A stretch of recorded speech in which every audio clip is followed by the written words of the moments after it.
Havar delal, havar delal. Beyti Hocam diye bir çocuk var, tanır mısınız? Beyti Hocam. Beyti Hocam.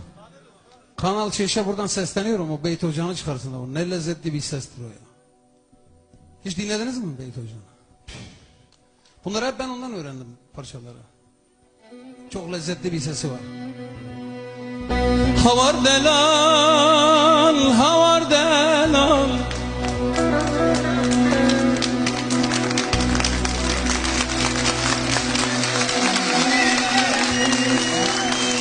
Havar delal, havar delal.